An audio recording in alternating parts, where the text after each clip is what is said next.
Welcome to పుడమి TV news బులెటిన్ల ముందుగా headlines. తంగలపల్లిలో ఇంటికి నిప్పు పెట్టిన ఇంటి యజమాని.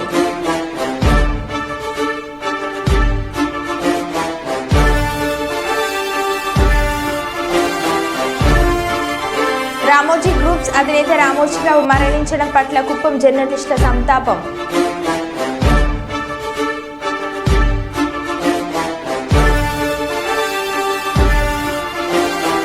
ఉస్మానియా యూనివర్సిటీ ఆర్ట్స్ కాలేజ్ భవనంలోని ఎస్బీఐ ఏటీఎంలో నాగుపాము.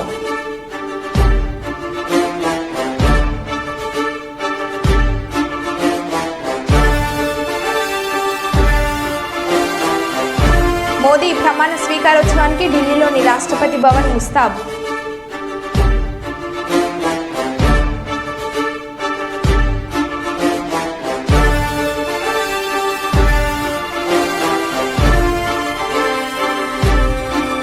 నీట్ ఎగ్జామ్ స్కామ్, తమకు న్యాయం చేయాలంటూ విద్యార్థుల ఆందోళన.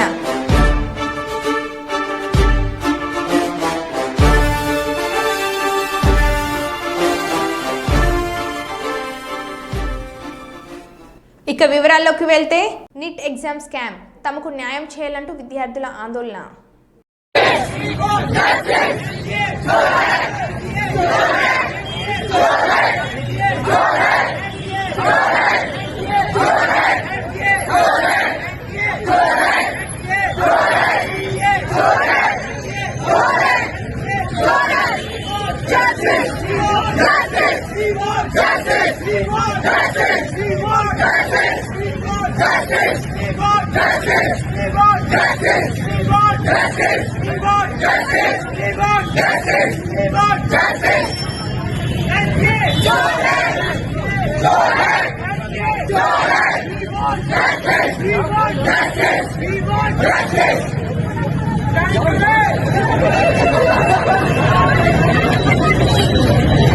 ఏలూరు ప్రభుత్వ ఆసుపత్రిలో గర్భిణీ స్త్రీల కోసం వచ్చిన కుటుంబీకుల దీనస్థితి. గర్భిణీ స్త్రీల కోసం తోడుగా ఉండేందుకు వచ్చిన కుటుంబీకులు తినడానికి ఉండడానికి సరైన సౌకర్యాలు లేక ఇబ్బంది పడుతున్నారు.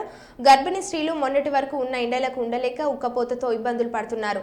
అనగానే వెంటనే స్పందించిన కొత్త ఏసీలను ఏర్పాటు చేసిన జిల్లా కలెక్టర్ ప్రసన్న వెంకటేష్ ఈ విషయంలో కూడా శ్రద్ధ తీసుకుని వారికి సరైన ఏర్పాట్లు చేస్తానని ప్రజలు కోరుకుంటున్నారు.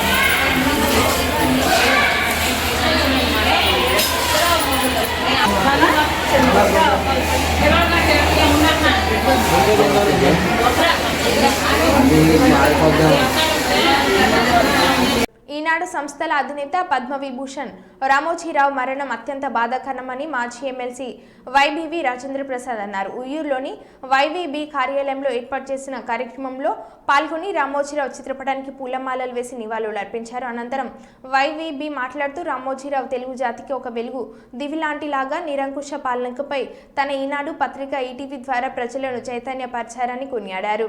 రామోజీరావు గారు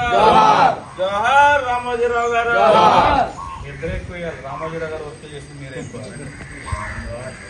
జోహార్ రామోజీరావు గారు, జోహార్ రామోజీరావు గారు, జోహార్ రామోజీరావు గారు, అమర్ రహే రామోజీరావు గారు, అమర్ రహే చెరుకూరి రామోజీరావు గారు, అమర్ రహే రామోజీరావు గారు, అమర్ రహే రామోజీరావు గారు, జోహార్ రామోజీరావు గారు, జోహార్ రామోజీరావు గారు, జోహార్ రామోజీరావు గారు, జోహార్ రామోజీరావు గారు, జోహార్ రామోజీరావు గారు, అమర్ రహే రామోజీరావు గారు, అమర్ రహే రామోజీరావు గారు, అమర్ రహే రామోజీరావు గారు, జోహార్ రామోజీరావు గారు. ఈరోజు ఈనాడు అధిపతి ఉషోదయ సంస్థల యొక్క వ్యవస్థాపకులైనటువంటి రామోజీరావు గారు మన మధ్యన లేరంటే చాలా బాధాకరం. తెలుగు జాతికి ఒక వెలుగు దివిటీలాగా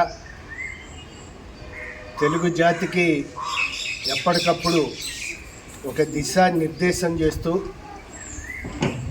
గత 5-6 దశాబ్దాలుగా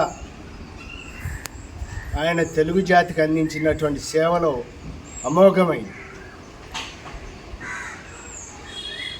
సామాజిక స్పృహతో సామాజిక సమస్యల పట్ల ఆయన తన అక్షరంతో తన ఈనాడు పత్రిక ద్వారా ఈటీవీ ద్వారా చేసినటువంటి ఉద్యమాలు,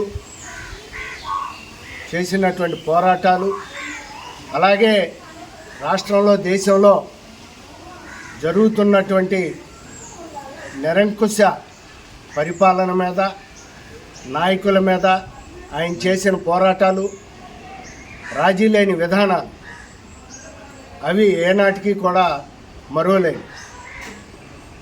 అవి ఈనాటి యువతరానికి రామోజీరావు ఒక ఆదర్శవంతుడు, ఒక మార్గదర్శిగా ఆయన నిలబడటం జరిగింది. ప్రత్యేకంగా నాకు రామోజీరావుతో ఓ వ్యక్తిగతమైనటువంటి అనుబంధం. ఆయనతో కలిసి సారా వ్యతిరేక ఉద్యమంలోనూ మద్య వ్యతిరేక ఉద్యమంలోనూ సుదీర్ఘంగా 5-6 సంవత్సరాలు 1990 ఆ సంవత్సరాల్లో కలిసి పోరాటం చేయటం జరిగింది. వావిలాల్ గోపాలకృష్ణ గారు, మల్లు స్వరాజ్యం గారు, రామోజీరావుల యొక్క నాయకత్వంలో ఆ రోజున ఉమ్మడి ఆంధ్రప్రదేశ్లో జరిగినటువంటి సారా వ్యతిరేక ఉద్యమం, మద్య వ్యతిరేక ఉద్యమం రామోజీరావు యొక్క ప్రోత్సాహం వల్ల, ఆయన యొక్క మార్గనిర్దేశంలో ఆ రోజున మేమంతా చేయటం జరిగింది. ఆ సందర్భంగానే హైదరాబాద్లో కానీ విజయవాడలో కానీ ప్రత్యేకంగా మా స్వస్థలం కృష్ణా జిల్లా ఉయ్యూరు గ్రామ పంచాయతీలో మేము మద్య వ్యతిరేక సదస్సు పెట్టినప్పుడు ఆ రోజున రామోజీరావు ముఖ్య అతిథిగా విచ్చేసి ఆయన ఇచ్చినటువంటి, మా ఉయ్యూరు గడ్డ మీద నుంచి ఆయన ఇచ్చినటువంటి పిలుపు సారా వ్యతిరేక ఉద్యమం తర్వాత రెండో దశ అయినటువంటి మద్య వ్యతిరేక ఉద్యమానికి ఒక పిలుపులాగా అందుకొని ఉయ్యూరులో ఆ రోజున రామోజీరావు మేము నిర్వహించినటువంటి మద్య వ్యతిరేక సదస్సులో ఇచ్చినటువంటి పిలుపు రాష్ట్ర వ్యాప్తంగా దావానంలాగా వ్యాపించి పెద్ద ఎత్తున రెండో దశ ఉద్యమం. గ్రూప్ 1 ప్రిలిమినరీ పరీక్ష అభ్యర్థులు ఆదిలాబాద్ జిల్లా కేంద్రంలోని పరీక్ష కేంద్రాలకు చేరుకుంటున్నారు. నిమిషం నిబంధన అమలుతో పాటు వరుస సూచన నేపథ్యంలో గంట ముందుగానే అభ్యర్థులు పరీక్ష కేంద్రానికి చేరుకున్నారు. ఈ మేరకు పోలీస్ సిబ్బంది అభ్యర్థులను క్షుణ్ణంగా పరిశీలించి పరీక్ష కేంద్రంలోకి అనుమతించారు. కేంద్రాల వద్ద అభ్యర్థుల కోసం మనీ ఏర్పాటు చేశారు. మరోవైపు పరీక్ష కేంద్రాల వద్ద 144 సెక్షన్ అమలులో ఉంది.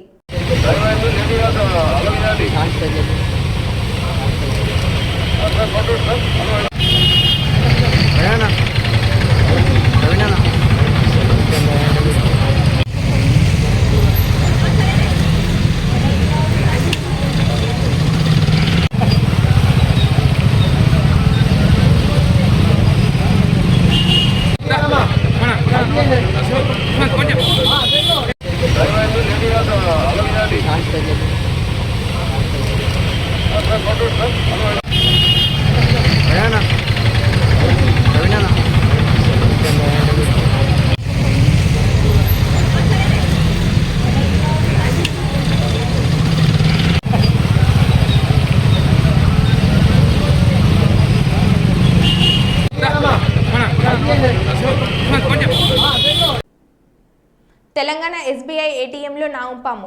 ఉస్మానియా యూనివర్సిటీ ఆర్ట్స్ కాలేజ్ భవనంలోని ఎస్బీఐ ఏటీఎంలో నగదు కోసం ఒక వ్యక్తి లోపలికి వెళ్ళగా లోపల పాము కనిపించడంతో అతడు ఒక్కసారిగా భయాందోళనకు గురయ్యాడు. ఇది గమనించిన విద్యార్థులు సిబ్బంది అప్రమత్తమై పామును చెట్ల పొదల్లో వదిలేశారు. ఆర్ట్స్ కాలేజ్ ఏటీఎంకు వచ్చే విద్యార్థులు అప్రమత్తంగా ఉండాలని సిబ్బంది సూచిస్తున్నారు.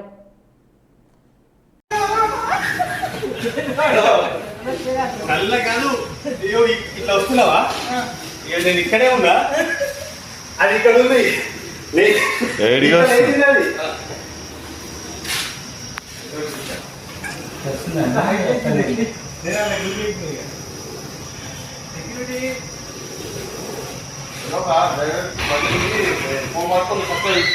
వెళ్ళిపోతున్నా నేను, వెళ్ళిపోగా ఇది ఇక్కడే ఉంది, నేను చూడట్లే, అలా కనబడట్లే. అది ఇంతైతే లేచింది, పుట్టింది కొంచెం అయితే నాకు అవుతుంది.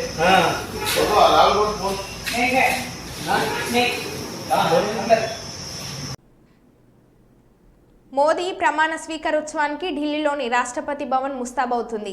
నేడు ఢిల్లీలోని అధికారులు నో ఫ్లై జోన్గా ప్రకటించారు. రాష్ట్రపతి భవన్ ప్రాంతంలో 3 అంచెల భద్రత ఏర్పాటు చేశారు. ఈ వేడుకకు ఇప్పటికే పొరుగు దేశాల అధినేతలు, విదేశీ ప్రతినిధులు, పారిశ్రామికవేత్తలతో పాటు సామాన్యులకు ఆహ్వానాలు అందాయి. ప్రమాణ స్వీకారం తర్వాత మోడీ వారణాసికి వెళ్లి ప్రత్యేక పూజలు నిర్వహించనున్నారు.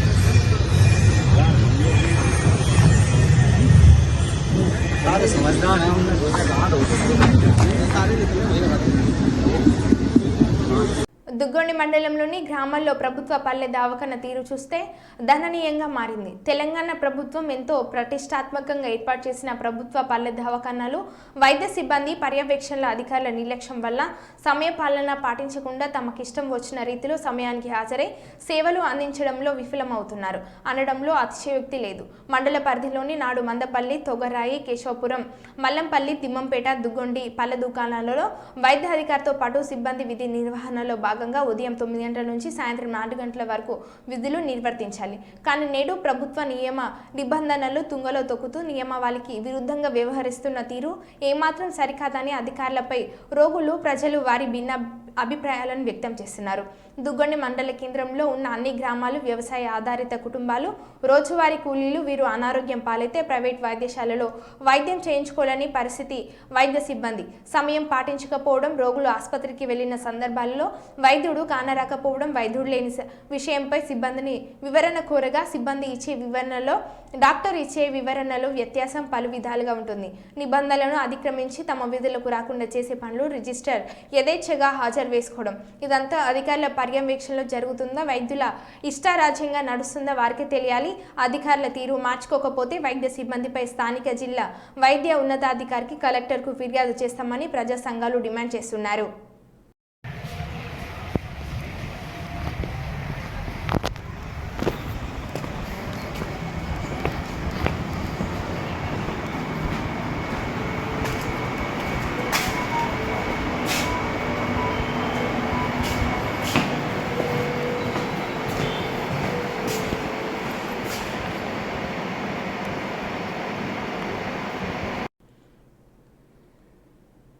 కర్నూలు జిల్లా కొడుమూరు సిఐ మన్సూరుద్దీన్ అకౌంట్ నుంచి 2,20,00,000 కొట్టేసిన సైబర్ నేరగాలు.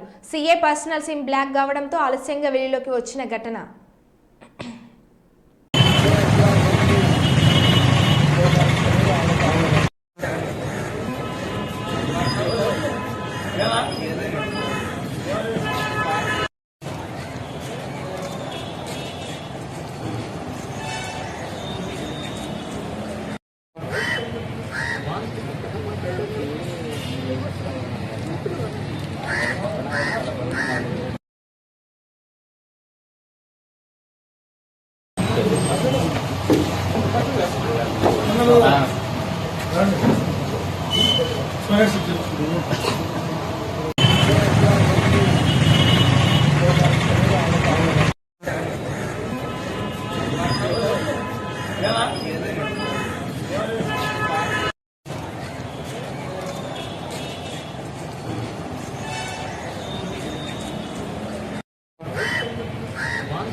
రామోజీ గ్రూప్స్ అధినేత రామోజీరావు మరణించడం పట్ల కుప్పం జర్నలిస్టులు సంతాపం వ్యక్తం చేశారు. ఈ సందర్భంగా కుప్పం పట్టణంలోని గాంధీ విగ్రహం వద్ద రామోజీరావు చిత్రపటాన్ని ఏర్పాటు చేసి నివాళులు అర్పించారు. ఈ కార్యక్రమంలో టీడీపీ ఇన్ఛార్జ్ మునిరత్నం మాట్లాడుతూ రామోజీరావు చేసిన సేవలను స్మరించుకొని వారు కొనియాడారు.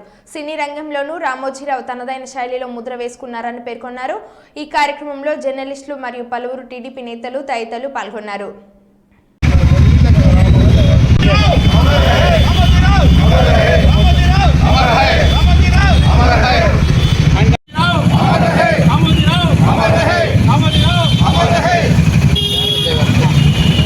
అందరికీ నమస్కారం.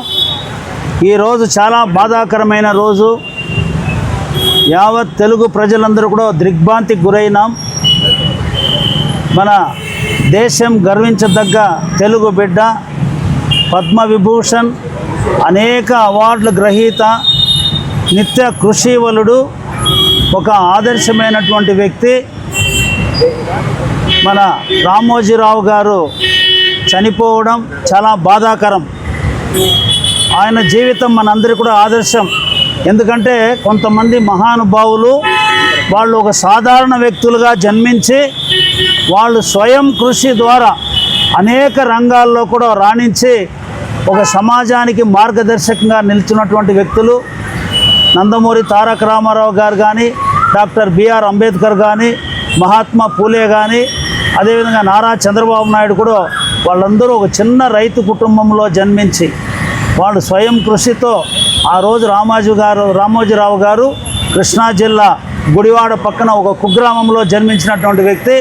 చదువుకొని ఢిల్లీలో ఉద్యోగానికి అక్కడ ఉద్యోగం చేసుకుంటూ మన జీవితాంతం ఉద్యోగం చేసుకుంటే సమాజంలో మనం ఏమిటి అనేది నిరూపించాలనే ఉద్దేశంతో ఉద్యోగాన్ని ఆ రోజు ఆయన వదులుకొని ఎంతో ఆత్మవిశ్వాసంతో మార్గదర్శి అనే చిట్ ఫండ్ని వ్యాపారాన్ని ప్రారంభించి అందులో క్రమశిక్షణతో ఆత్మవిశ్వాసంతో పనిచేసి అందులో బాగా సక్సెస్ అయిన తర్వాత అనేక రంగాల్లో, వ్యాపార రంగంలో అయితే హోటల్ రంగం కానీ, ఫుడ్స్, మన ప్రియా పచ్చళ్ళు గురించి కానీ, అదేవిధంగా ఫిలిం సంబంధించి 88 సినిమాలు, అద్భుతమైన సినిమాలు నిర్మించాడు. ఆయన ఒక నిర్మాతగా ఒక ఫిలిం డెవలప్ చేసేటువంటి ఒక ఇంటర్నేషనల్ స్థాయి ఒక ఫిలిం సిటీని నిర్మించి గిన్నీస్ బుక్లో రికార్డ్ పొంది యావత్ భారతదేశం గర్వించదగినటువంటి ఆ రామోజీ ఫిల్మ్ సిటీ స్థాపించినటువంటి వ్యక్తి రామోజీరావు గారు.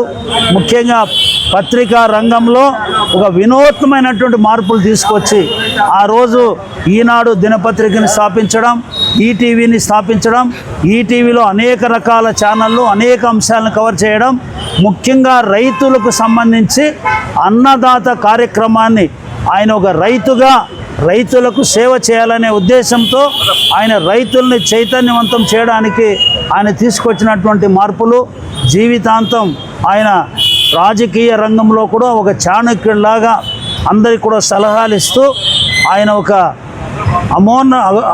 ఔన్నత్యమైనటువంటి వ్యక్తిగా ఎదిగినాడు. ఆయన అందరూ కూడా మనకు మార్గదర్శకంగా ఉంటారని చెప్పి తెలియజేస్తూ ఆయన మరణానికి మనము తీరని లోటు. తెలుగుదేశం పార్టీకి కూడా ఆయన ఎన్నో సూచనలు సలహాలు ఇచ్చేవారు. కాబట్టి అటువంటి వ్యక్తి లేకపోవడం మాకు కూడా చాలా బాధాకరం అని తెలియజేస్తూ మనమందరూ కూడా కుప్పం నియోజకవర్గంలో ఇక్కడ మహాత్మా గాంధీ గారి విగ్రహం వద్ద పాత్రికేయ మిత్రులు చాలామంది, ఎందుకంటే పాత్రికేయ రంగంలో ఆయన ఒక సంచలనం. అనేక మంది, వేలాది మంది ఈరోజు ఉద్యోగంలో ప్రతి ఒక్క నియోజకవర్గంలో ఆయన తరఫున ఈరోజు జీవనోపాధి కానీ వాళ్ళు ఉన్నారు. అదేవిధంగా ఇండైరెక్ట్గా కూడా చాలామంది ఉన్నారు. కాబట్టి అటువంటి వ్యక్తికి ఈరోజు మనం అందరూ కూడా నివాళులు అర్పించడం చాలా మీ అందరి ముందు చేస్తూ 2 నిమిషాలు ఆయన కోసం మనం మౌనం పాటించాలని చెప్పి అందరిని ప్రార్థిస్తున్నాం. జగన్ ఆవిష్కరించిన స్తూపం ధ్వంసం.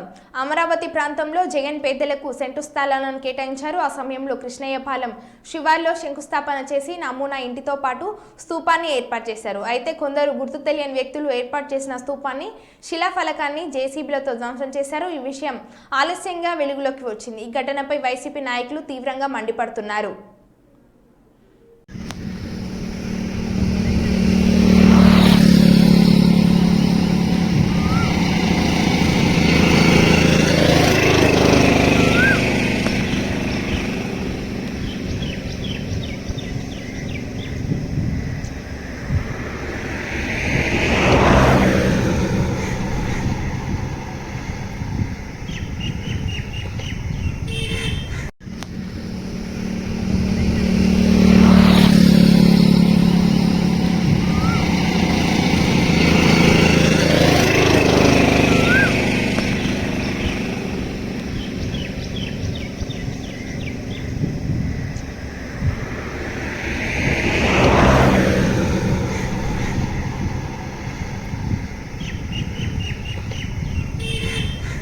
జాతీయ రహదారి 219 రోడ్డు మీదే ఎర్రగడ్డ తెల్లగడ్డ ఆటోలు, రోడ్డు మీదే తోపుడు బండ్లు.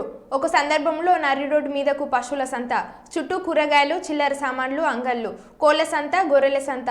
ఆదాయం లక్షల్లో, కనీస సౌకర్యాలు గుండుసున్న. ముస్లింల బక్రీద్ పండుగ సందర్భంగా బడుగు మనకపల్లి వారపు సంతకు ప్రజల తాకిడి, కిలోమీటర్ల మేర నిలిచిపోయిన ట్రాఫిక్, తీవ్ర ఇబ్బందులు పడుతున్న ప్రజలు. పోలీసులు సుమారు 1 గంట సేపు ట్రాఫిక్ క్లియర్ చేయడం జరిగింది. అంటే లక్షల్లో ఆదాయం ఉన్న కనీస సౌకర్యాలు చూపించడంలో కేనమనపల్లిలో వారపు సంత పూర్తిగా విఫలం చెందుతుంది. ఇన్ని అవసరాలు ఉన్న వారపు సంతకు కనీసం మండలంలో ప్రభుత్వ స్థలమే లేదు. పాపం పంచాయతీకి అద్దె కడుతున్నారు, కానీ వారికి కావాల్సిన టాయిలెట్లు కానీ తాగునీరు కనీస సౌకర్యాలు అందటం లేదు. ఎండ వచ్చినా రోడ్డు మీదే, వర్షం పడ్డా రోడ్డు మీదే. వారంలో ఒకరోజు పోలీసులకు తీవ్రంగా తలనొప్పిగా మారిన ట్రాఫిక్ సమస్య. ఇకనైనా అధికారులు స్పందించి సంతకు శాశ్వత పరిష్కారం చూపాలని ఇబ్బంది పడ్డ ప్రజలు కోరుకుంటున్నారు.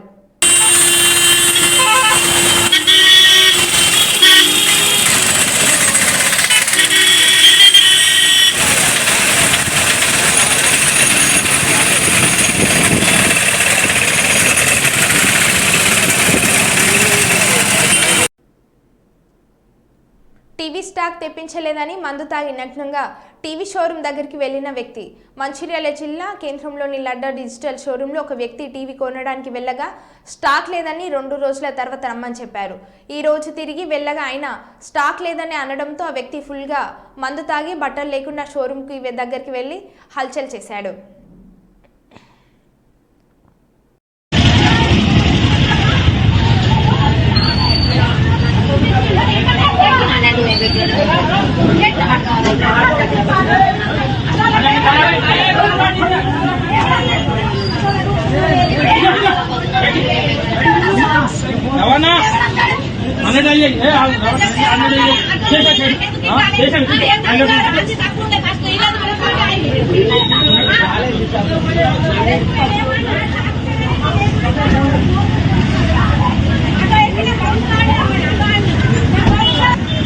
నేనే పన్ను ఫోన్ అయినా అనే పన్ను ఫోన్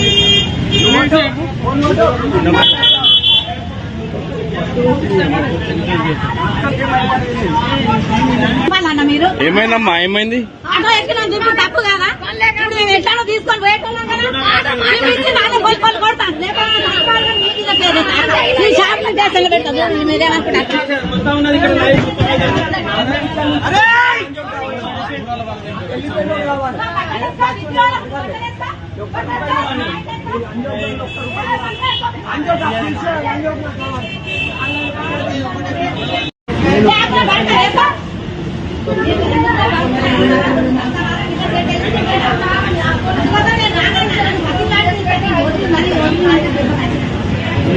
లేకుంటే అందుకని నేను వేడుకొని నేను రాను, నేను ఒక్కదాన్ని పోతా.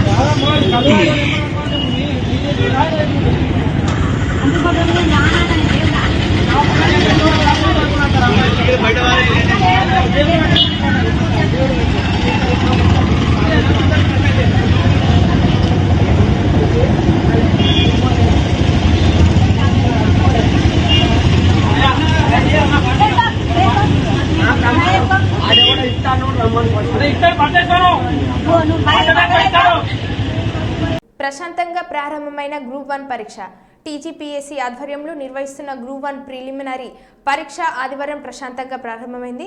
ఆదిలాబాద్ జిల్లా కేంద్రంలో గ్రూప్ 1 పరీక్ష కేంద్రాలు 18 ఏర్పాటు చేయగా ఉదయం నుంచి అభ్యర్థులు పరీక్ష కేంద్రాలకు చేరుకుంటున్నారు. ఇదిలా ఉంటే పరీక్ష సమయంలో దగ్గర పడడంతో పలువురు అభ్యర్థులు హుటాహుటిన పరిగెడుతూ పరీక్ష కేంద్రాలకు చేరుకున్నారు. మరోవైపు ఉదయం 10 దాటిన తర్వాత పరీక్ష కేంద్రాలను గేట్లను మూసివేశారు.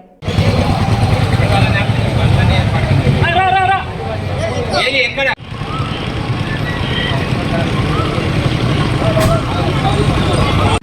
ఉడికిన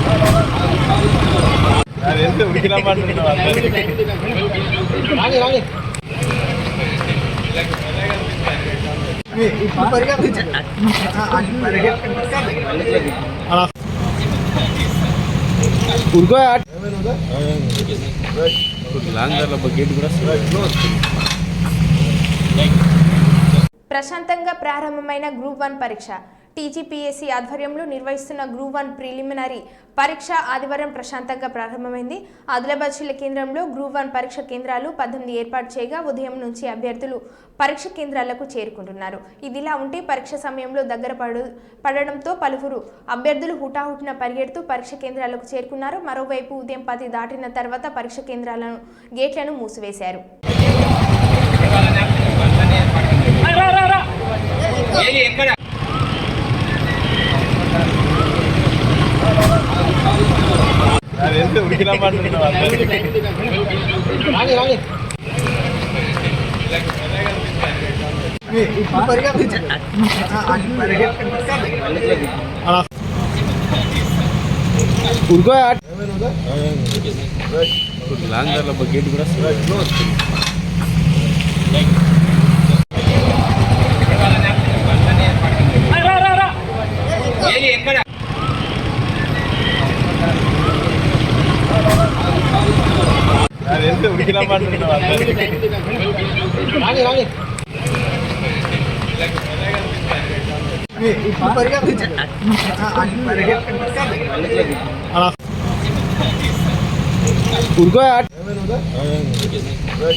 మరో బులెటిన్ మళ్ళీ కలుద్దాం. Stay tune.